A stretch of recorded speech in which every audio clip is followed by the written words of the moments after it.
नई बहू। दीदी आपने कैसी बात कर दी। आपके पास जाने से क्या ये बहन भाई नहीं रह पाएंगे।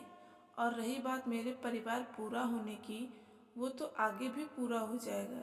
लेकिन 9 महीने आपकी ममता ने जो तपस्या की है, उसका मूल्य कौन चुकाएगा। आप ही गुड़िया की एकमात्र माँ होंगी। सुम्मी बुलाते थे सब उसको प्यार से। सुषमा नाम तो सिर्फ स्कूल में ही सुनती थी। वह अपने बहन भाइयों में सबसे बड़ी होने की वजह से बचपन से ही जिम्मेदारी लेना उसके स्वभाव में ही आ गया था। पिता के यहाँ छोटा ही परिवार था, लेकिन उसको पारिवारिक तालीम अच्छी तरीके से मिली थी।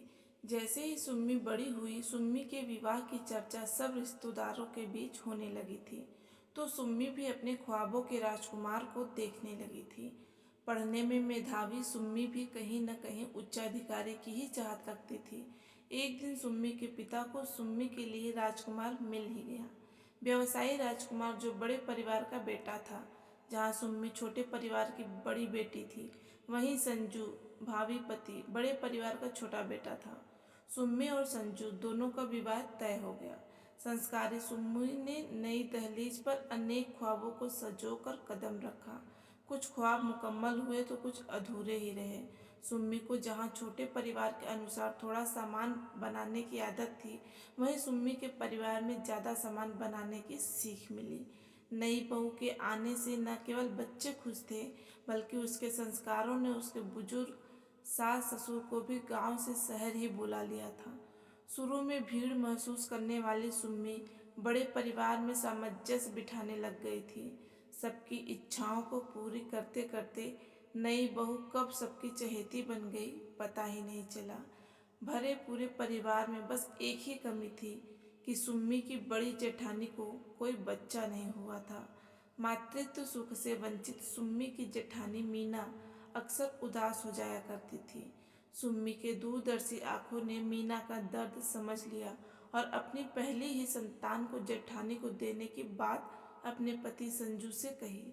संजू की स्वीकृति के बाद मीना तक पहुंची। मीना ने सुम्मी से कहा, मुझे बेहद खुशी है कि तुमने मेरी पीड़ा को समझा और इतना अच्छा हल बताया, लेकिन मेरी भी एक गुजारिश है कि मैं तुम्हारी पहली संतान गोद नहीं लूँगी। तुम्हें मातृत्व सुख से तृप्त करके ही मैं माँ बनूंगी।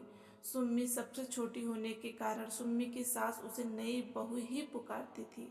नई बहू के सराहनीय फैसले के साथ बड़ी बहू मीना के समझदारी भरे फैसले पर सुम्मी की सास ने मुहर लगा दी। कुछ समय पश्चात सुम्मी एक बेटे की माँ बन गई। बेटा बड़ा होने लगा। सुम्मी भी अपने वादे का पूरा करने की ओर अग्रसर होने लगी। सुम्मी दोबारा माँ बनने वाली थी। उसने जेठानी से निश्चय करवाया कि ये बच्चा आपका ही होगा। मीना जैसे सूखे दरख्त को पानी मिल गया हो, उसने मुख सहमति दे दी।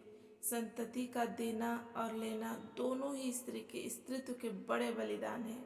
9 महीने दोनों ही माँओं की कोख में पल रही संतान का एक दिन संसार में आगमन हो ही गया।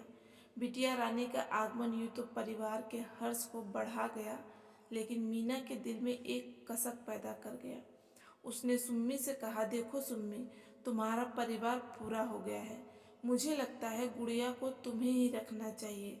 बहन को भाई और भाई को बहन भी मिल जाएगी। सुम्मी ने भरी आंखों से कहा, दीदी आपने कैसी बात कर दी। आपके पास जाने से क्या ये बहन भाई नहीं रह पाएंगे। और रही बात मेरे परिवार पूरा होने की, वो तो आगे भी पूरा हो जाएगा। लेकिन 9 महीने आपकी ममता ने जो तपस्या की है, उसका मूल्य कौन चुकाएगा। आप ही गुड़िया की एकमात्र माँ होंगी। भाव विभोर होकर मीना ने गुड़िया को सीने से लगा लिया। ममता से वर्षों से सूखे स्तनों में मानो दूध का अविरत प्रवाह बह गया हो। देवरानी जेठानी गले लगकर प्रेम के अथाह सागर में डूबने लगी। सुम्मी की सास की अनुभवी आंखें दोनों बहुओं को आपसी स्नेह और नई बहू की नई पहल पर बलिहारी जा रही थी। कहानी आपको कैसा लगा कमेंट करके जरूर बताएं। वीडियो को लाइक करें, शेयर करें और चैनल को सब्सक्राइब करना ना भूलें।